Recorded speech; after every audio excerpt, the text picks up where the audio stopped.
رحمت رب کی لوٹا۔ سیدنا واقعی رحمت اللہ علیہ کو خواب میں جناب رسالت مآب صلی اللہ علیہ وسلم کی زیارت ہوئی اور فرمایا انشاءاللہ کل تمہیں بہت کچھ مل جائے گا۔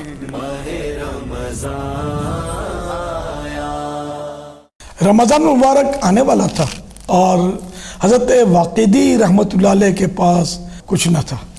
آپ نے اپنے علوی دوست کی طرف یہ تحریری میسج بھیجا، رمضان شریف کا مہینہ آنے والا ہے اور میرے پاس خرچ کے لیے کچھ نہیں، مجھے قرض حسنہ کے طور پر 1000 درہم بھیج دیجئے۔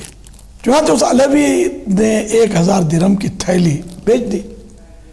تھوڑی دیر کے بعد حضرت واقعی رحمت اللہ علیہ کے ایک دوست کا تحریری پیغام حضرت واقعی رحمت اللہ علیہ کی طرف آ گیا، رمضان شریف کے مہینے میں خرچ کے لیے مجھے 1000 درہم کی ضرورت ہے۔ حضرت واقعی رحمت اللہ علیہ نے وہی تھیلی وہاں بھیج دی۔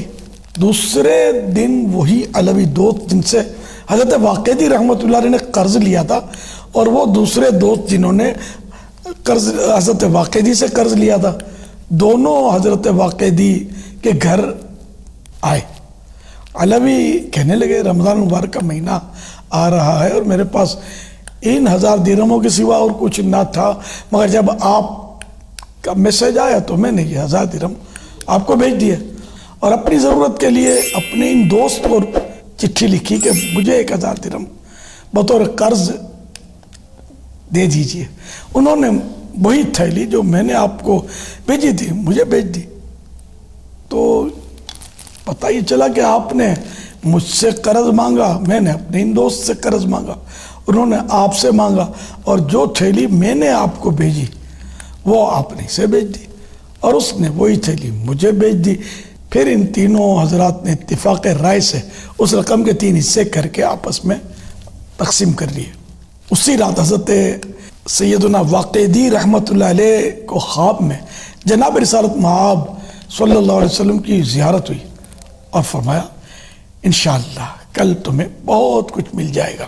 چنانچہ غیب جاننے والے پیارے پیارے آقا صلی اللہ علیہ وسلم کے فرمان کا یوں مطلب اظہار ہوا کہ دوسرے دن امیر یحییٰ برمکی نے سیدنا واقعی رحمت اللہ علیہ کو بلا کر پوچھا، میں نے رات خواب میں آپ کو پریشان دیکھا ہے، کیا بات ہے؟ حضرت سیدنا واقعی رحمت اللہ علیہ نے سارا واقعہ سنا دیا تو یحییٰ برمکی رحمت اللہ علیہ نے کہا میں یہ نہیں کہہ سکتا کہ آپ تینوں میں سے زیادہ سخی کون، آپ تینوں ہی سخی اور واجب الاحترام ہیں۔ پھر اس نے 30,000 درہم حضرت واقعی رحمت اللہ علیہ کو اور 20,000 ان دونوں کو پیش کیے اور حضرت واقعی رحمت اللہ علیہ کو قاضی نے جج بھی مقرر کر دیا۔ اللہ رب العزت کی ان پر رحمت ہو اور ان کے صدقے ہماری بے حساب مغفرت ہو۔ تو دیکھا آپ نے کہ سخاوت، انہیں اپنی ضرورت اپنے دوست کو، ضرورت کی چیز دوست کو دے دی، انہوں نے اپنی ضرورت کی چیز اپنے دوسرے دوست کو دے دی۔ تو دوست وہی ہوتا ہے کہ جو وقت پر کام آئے۔ آج کل مفاد پرستی کا دور ہے اور بڑا نازک دور ہے۔ اگر آپ کے پاس دولت ہے، آپ کے پاس دوست بہت، جس دن دولت رخصت تو اس دروازے سے گئی تو اس دروازے سے دوست پلٹ گئے۔ آج کل کے دوستوں جنرل بات کر رہا ہوں، ایسا نہیں کہ وفا بالکل ختم ہو گئی، لیکن بہت کمی آ گئی ہے۔ تو دوست کسی کو بنائے بھی تو آدمی سوچ سمجھ کر بنائے، یہ بھی تو خطرہ ہوتا ہے نا کہ دوست پیسے پھینکے اور ایمان لے لے۔ آج کل ایسے بھی دوست ہوتے ہیں، جی ہاں، تو بڑا نازک دور ہے۔ سونا جنگل رات اندھیری چھائی بدلی کالی ہے، جاگتے رہیو سونے والو چوروں کی رکھوالی ہے، آنکھ سے کاجل صاف چرا لیں یہاں وہ چور بلا کے ہیں، تیری گٹھڑی تاکی ہے اور تو نے نیند نکالی ہے۔ شہد دکھائے زہر پلائے قاتل لائن شوہر کش، اس مردار پہ کیا للچایا دنیا دیکھی بھالی ہے۔ اللہ پاک ہمارا ایمان سلامت رکھے اور حقیقی معنوں میں اگر کوئی دوست میسر ہو تو وہ ملے، ورنہ اکیلا صحیح ہے، برے دوست سے اکیلا صحیح ہے۔ عارف باللہ مولانا جلال الدین رومی رحمۃ اللہ علیہ فرماتے ہیں مارے بد تنہا ہمی بر جاں زنت یار بد بر دین و بر ایمان زنت، یعنی برا سانپ صرف جان لیتا ہے جبکہ برا دوست دین و ایمان لے لیتا ہے، تو یوں برے کی دوستی بری ہے۔ مفتی احمد یار خان رحمۃ اللہ علیہ فرماتے ہیں صوفیاء کرام کے نزدیک ساری عبادات سے افضل صحبت نیک ہے۔ آج مسلمان نمازی، غازی، حاجی، قاضی بنتے رہتے ہیں مگر صحابی نہیں بن سکتے، کہ صحابی صحبت نبی سے بنتے تھے، وہ صحبت اب کہاں نصیب۔ حضور صلی اللہ علیہ وآلہ وسلم سب کچھ دے گئے مگر صحبت ساتھ ہی لے گئے صلی اللہ علیہ وآلہ وسلم۔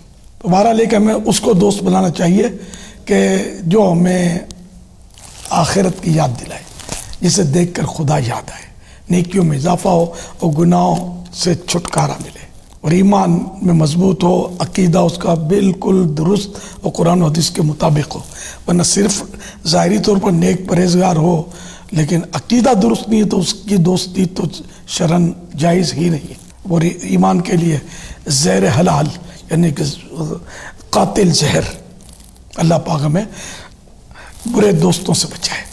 اور اس واقعے سے یہ بھی درس ملا کہ رمضان شریف کے موقع پر ان بزرگوں نے کیسی سخاوت کی اعلیٰ مثال قائم کی، تو ہمیں بھی اگر کوئی ضرورت مند نظر آئے کہ وہ بیچارہ غریب ہے یا کوئی سادات کرام میں سے ہیں تو ہمیں ضرور ان کی ان دنوں ہیلپ کرنی چاہیے رمضان شریف کے آنے کے موقع پر خاص کر کے، تاکہ یہ بھی رمضان کی جو نعمتیں وہ کھا سکیں گھر میں، اور عید کے لیے کوئی عمدہ لباس سلوا سکیں۔ ہمیں ان کا خیال رکھنا چاہیے۔